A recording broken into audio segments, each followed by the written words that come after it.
안녕하십니까.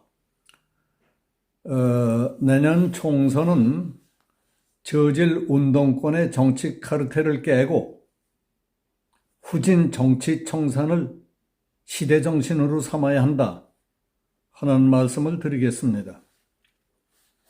엊그제 전 더불어민주당 대표 송영길이 했다는 한동훈 법무부 장관에 대한 막말과 욕설은 송영길 자신뿐만 아니라 민주당의 대다수 운동권 출신들에게까지 욕을 먹이고 저질 운동권 정치꾼들을 몰아내야 한다 하는 분위기가 확산될 조짐을 보이기 시작했다는 소식입니다.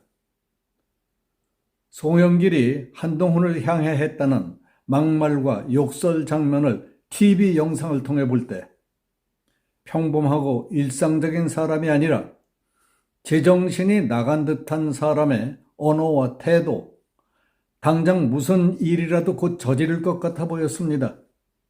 주체할 수 없는 분노와 적개심이 끌어오는 듯한 제스처와 격앙된 목소리 등이 원한과 복수심에 불타고 있는 것이 느껴질 정도로 섬뜩했습니다. 처음에는 정치권과 법조계 일부에서 도를 지나쳤다며 우려하던 소리들은 시간이 갈수록 상식 있는 사람들과 평론가, 대학 교수들까지 소리를 내기 시작했습니다. 이 나라 정치에 대한 비판, 특히 운동권 출신 정치인들의 움직임, 태도, 그동안 정치에 미쳐온 영향에 대한 평가의 글이 SNS와 댓글을 장식하고 있습니다. 그들은 그동안 운동권 출신 정치인들이 한 것이 무엇이냐? 정치 발전에 이바지했느냐? 해악을 끼쳤느냐? 한동훈의 말처럼 정치판이 이처럼 후져진 것이 누구의 책임이냐 하는 데까지 뻗어가고 있습니다. 요약하면 정치한다는 사람들 중에 대부분은 신뢰는커녕 불신과 경멸을 느끼게 하는 정치꾼들이 점점 늘고 있다는 겁니다. 특히 운동권 출신들 중에 그런 사람들이 많은 것 같습니다. 부패하고 파렴치하고 오만하게 구는 사람들부터 물갈이해야 한다.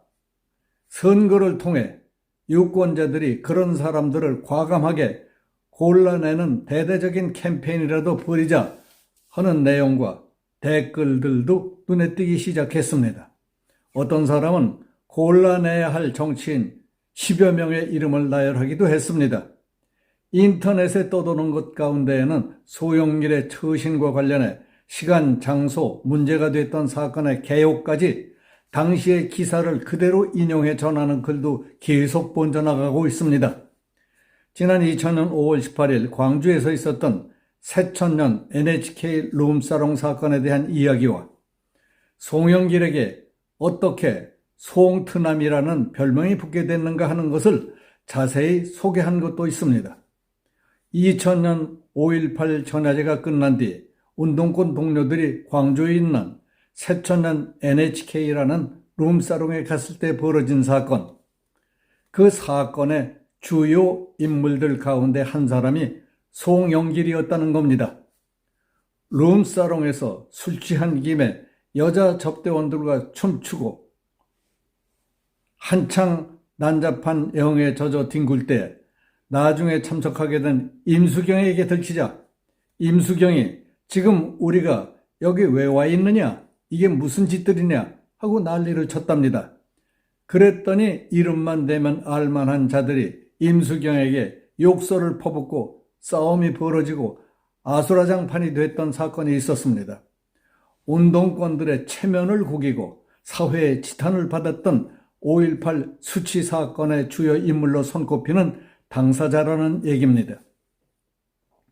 송트남이라는 별명을 얻게 된 내용은 송영길이 베트남에 갔을 때 이야기인데 너무 적나라하고 외설적이어서 차마 그대로 입에 담아 옮길 수 없을 정도로 음란, 퇴폐, 저질스럽기 때문에 생략하겠습니다. 그처럼 저질적인 사람이 운동권 출신의 5선 의원인 민주당 대표였습니다. 그리고 2021년 민주당 대표 출마 때 돌린 돈봉투 사건의 피의자가 됐고 그 화풀이를 하려고 한동훈 장관을 잘못 건드리는 바람에 대형 사고가 터져서 당내 운동권 출신 등과 민주당이 송두리째 들어갈 만한 대형 무덤을 판 것입니다. 이번 송영길의 한동훈에 대한 욕설 파문을 계기로 수십 년 동안 민주당 내에서 정치적 기득권을 누린 세대의 기득권 연장 인식이라는 비판이 86세대 청산론으로 번지고 있습니다. 송영길은 30대 국회의원, 40대 인천시장, 50대에는 제1야당 대표를 지냈습니다. 그는 2021년 당대표 출마 선언문에서 꼰대 정치를 극복해야 한다고 했습니다. 그러나 50세 장관 탄핵을 주장하며 이런 건방진 놈을 그대로 놔둬야겠느냐고 흥분하고 있습니다. 그는 당대표 선거 때 돈봉투 사건이 불거져 민주당을 탈당했고 총선 불출마 의사도 밝혔습니다. 하지만 당 안팎에서는 여건만 조성되면 내년에도 출마를 강행할 것이라고 예측합니다.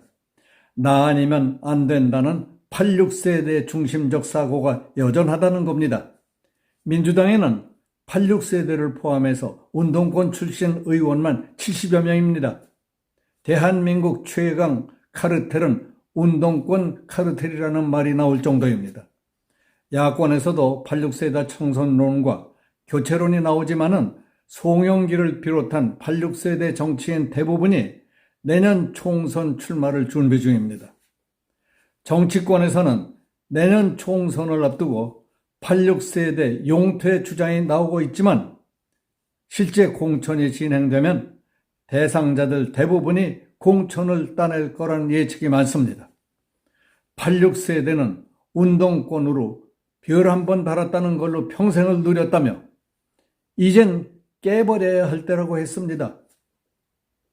지금 돌아가는 여론과 분위기로 볼 때 송영길은 어설프고 무모하게 한동훈을 잘못 건드렸다고 봅니다.